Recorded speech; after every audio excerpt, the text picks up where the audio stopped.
అధికారంలో ఉన్న BJP party భారత రాజ్యాంగానికి విలువ ఇవ్వకపోగా వాళ్ళ సొంత రాజ్యాంగం భారతీయ జనతా పార్టీ రాజ్యాంగాన్ని అమల్లోకి తెచ్చింది. భారత రాజ్యాంగం ఒకవైపు ప్రాథమిక హక్కుల కోసం ఎన్నో సూత్రాలను దీంట్లో చేరిస్తే బీజేపీ నాయకత్వంలో ప్రాథమిక హక్కులకి అసలు విలువే లేదు. బీజేపీకి వ్యతిరేకంగా, మోడీకి వ్యతిరేకంగా ఎవరు మాట్లాడినా వాళ్ళ గొంతును నొక్కేయడం, ఆఖరికి మీడియా అయినా సరే లేకపోతే ఏ నాయకులైనా సరే, మరి ముఖ్యంగా ప్రతిపక్ష పార్టీలో ఉన్న నాయకులు ఎంతటి నాయకులైనా సరే ఆఖరికి వాళ్ళ మీద రేట్లైనా చేయిస్తారు, అరెస్ట్లైనా చేయిస్తారు. ఎంతటికైనా దిగజారుతుంది బీజేపీ పార్టీ అని మళ్ళీ మళ్ళీ రుజువు అయ్యింది. స్వేచ్ఛ అనేది లేకపోగా ప్రభుత్వ సంస్థలను ఈడీ అయినా, సిబిఐ అయినా, ఇన్కమ్ ట్యాక్స్లైనా, మీడియాలైనా, ఎలక్షన్ కమిషన్ అయినా కూడా తన గుప్పెట్లో పెట్టుకుంది బీజేపీ పార్టీ మోడీ. మరి దీన్ని భారత రాజ్యాంగం అంటారా లేకపోతే బీజేపీ పార్టీ రాజ్యాంగం అనాలా? అలాగే భారత రాజ్యాంగం ఫెడరలిజం అని చెప్తుంటే భారత రాజ్యాంగానికి విలువ ఇవ్వకుండా బీజేపీ రాజ్యాంగంలో మాత్రం సెంట్రలైజేషన్ ఆఫ్ పవర్, మొత్తం పవర్ మోడీ గారి చేతుల్లోనే ఉండాలి. చిన్న చిన్న రాష్ట్రాలు అన్ని కలిపి ఒక మహా దేశం అని భారత రాజ్యాంగం చెప్తుంటే చిన్న చిన్న రాష్ట్రాలకు, మరి ముఖ్యంగా వాళ్ళ పార్టీ అధికారంలో లేని రాష్ట్రాలకు బీజేపీ పార్టీ చాలా అన్యాయం చేస్తుంది. మరి ముఖ్యంగా ఆంధ్ర రాష్ట్రానికి, ఎందుకంటే వాళ్ళకు ఈ రాజ్యాంగం పట్ల గౌరవం లేదు కాబట్టి. లౌకికవాదం అని భారత రాజ్యాంగం చెప్తుంటే, సెక్యులరిజం అని భారత రాజ్యాంగం చెప్తుంటే మోడీ గారికి అది అర్థమే కాలేదు. బీజేపీ పార్టీ ఆర్ఎస్ఎస్ కి ఇది ఎప్పుడూ అర్థం కాలేదు. ఒక మతాన్ని అవమానించాలి, ఇంకో మతాన్ని రెచ్చగొట్టాలి, మతం పేరుతో చిచ్చు పెట్టాలి, ఆ మంటలో వీళ్ళు చలిగార్చుకోవాలి. ఇదే చేస్తుంది బీజేపీ పార్టీ. ఇదే మోడీ గారికైనా, ఆర్ఎస్ఎస్ కైనా, బీజేపీకైనా అర్థమైన భారతీయ జనతా పార్టీ రాజ్యాంగం.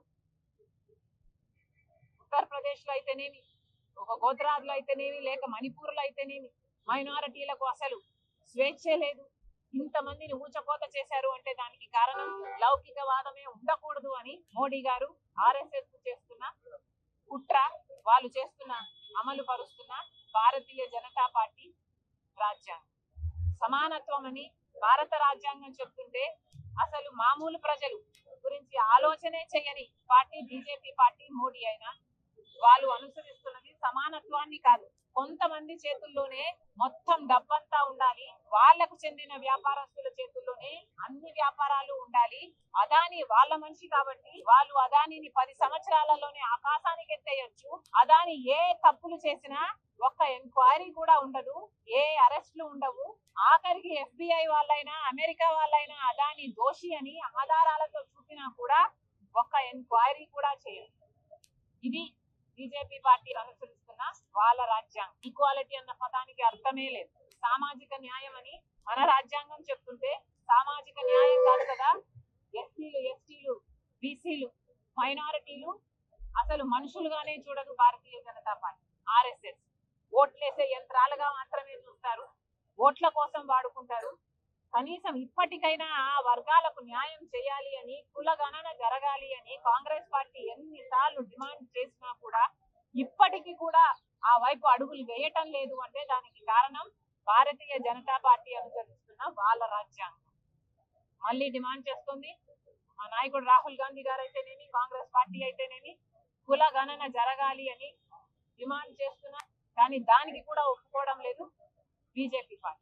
ఎందుకంటే వాళ్ళకి వర్గాల మీద సామాజిక న్యాయం చేయాలన్న ఉద్దేశమే లేదు బీజేపీ పార్టీ.